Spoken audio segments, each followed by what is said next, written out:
Cette semaine dans Afrique, nous rencontrerons des Nigérians qui espèrent rentrer chez eux après avoir fui les violences de Boko Haram. Nous irons ensuite en Centrafrique, où a été lancée une campagne de désarmement dans l'espoir de réconcilier les différentes communautés. Enfin, direction les pyramides de Giza, aujourd'hui boudées par les touristes à cause des vagues d'attentats djihadistes. Mais d'abord, les titres de l'actualité.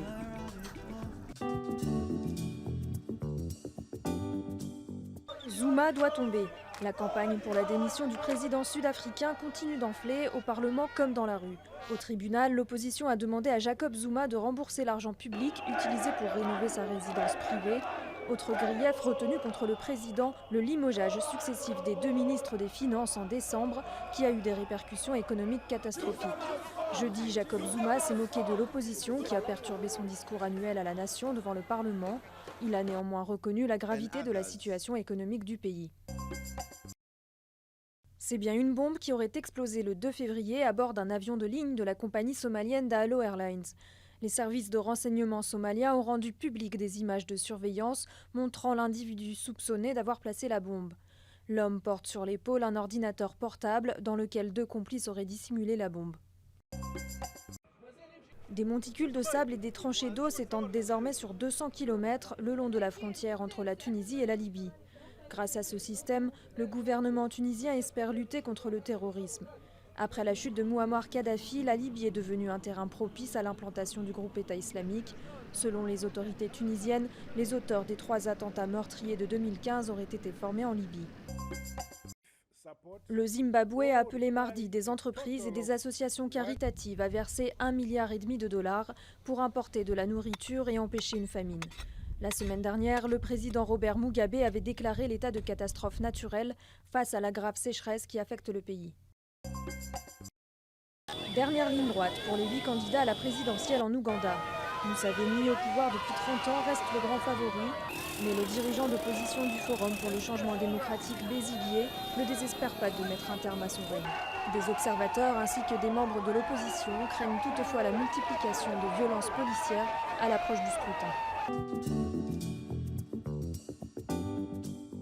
Le président nigérian Muhammadu Buhari avait assuré en décembre que Boko Haram était vaincu techniquement.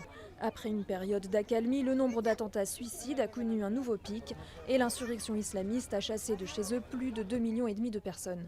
À Maïdougouri, c'est la peur au ventre que les déplacés espèrent rentrer prochainement chez eux. L'histoire de Bitrus est l'une des rares à bien se terminer. Bitrus a retrouvé sa femme dans l'un des nombreux camps de déplacés de Maïdougouri, heureux qu'elle ait survécu à Boko Haram. Plusieurs mois plus tard, ils vivent toujours avec leurs jumelles dans ce camp et il reste hors de question pour eux de retourner chez eux à Baga, à l'extrême nord du Nigeria. Si aucune mesure n'est prise, comment je peux rentrer? Pourquoi me jeter dans la gueule du loup? C'est seulement une fois que Baga sera sécurisé et que tout sera rentré dans l'ordre qu'on pourra y retourner. Maisons brûlées et pillées, bétail volé, les déplacés de Boko Haram ont tout laissé derrière eux pour se réfugier à Maïdougouri. Dans ce camp, certains sont passés dans leur village récemment dans l'espoir de s'y réinstaller. Ils sont revenus en découvrant l'étendue des dégâts et de l'insécurité. Boko Haram est dans mon village. Les habitants ont fui, mon enfant a fui mais mon mari a été tué. Si on rentre et les insurgés sont partout, comment allons-nous faire? Notre village est envahi par Boko Haram.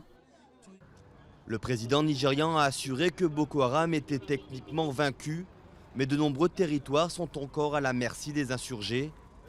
La reconquête par l'armée risque encore d'être longue, retardant la reconstruction des villes et villages assiégés. Pour de nombreux déplacés, la seule solution est de rester dans les camps. Certains sont partis, puis revenus faute de nourriture. Ils doivent se résoudre à revenir au camp. L'insurrection de Boko Haram a fait au moins 17 000 morts et plus de 2 600 000 déplacés. Selon un comité mis en place par le gouvernement, à court terme, 1 milliard de dollars serait nécessaire pour réhabiliter le nord-est du Nigeria. Un véritable défi pour le pays, au moment où les caisses de l'État sont vides à cause de la chute des cours mondiaux du pétrole.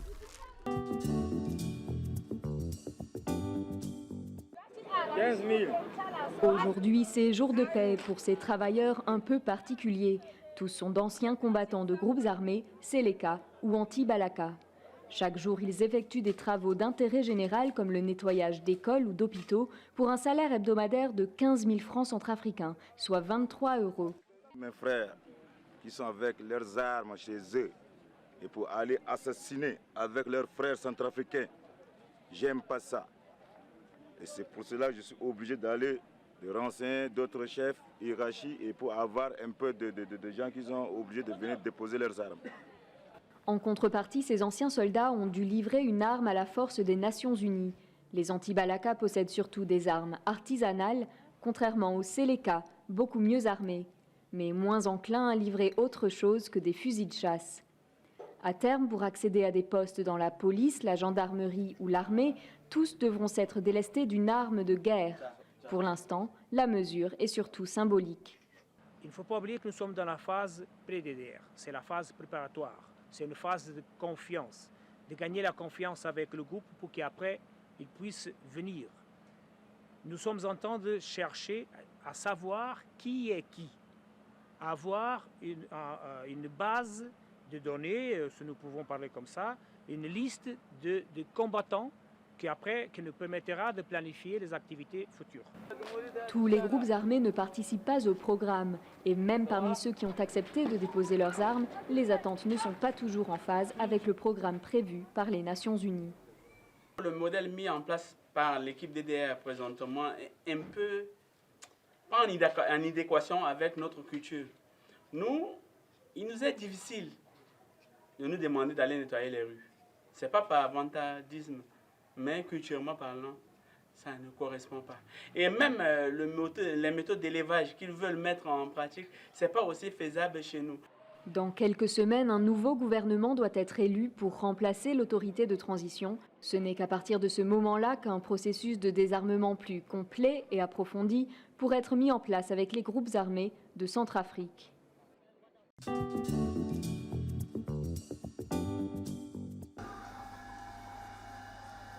Dans cette maison en briques, pas loin des célèbres pyramides de Giza, dans l'ouest du Caire, Saïd Ramadan se prépare pour une nouvelle journée de travail. Mais ce vendeur de souvenirs de 42 ans n'a plus le moral. Les affaires ne marchent pas très fort depuis quelque temps.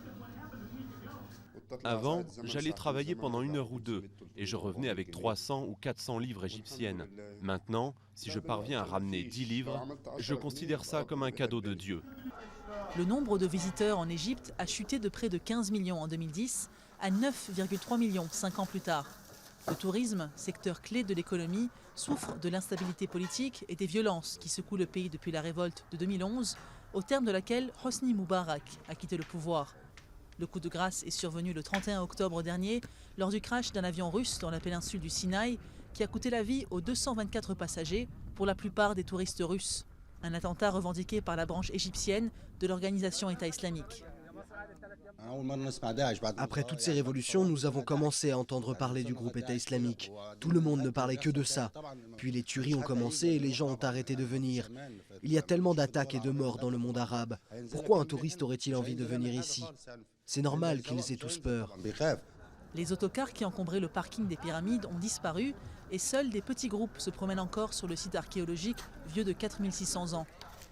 Quelques jours après le crash de l'avion russe, la Russie a suspendu tous ses vols à destination de l'Égypte et Londres a interrompu ses vols vers Sharm el-Sheikh, station balnéaire de la mer Rouge d'où l'avion avait décollé. Si les Britanniques et les Russes ne lèvent pas leurs interdictions sur le tourisme en Égypte, cela risque de signer l'arrêt de mort du secteur du tourisme égyptien. Saïd et d'autres vendeurs de souvenirs se sont résignés à traquer les touristes à proximité des bus, armés de quelques bibelots, pour des ventes à la sauvette, en attendant que les affaires reprennent.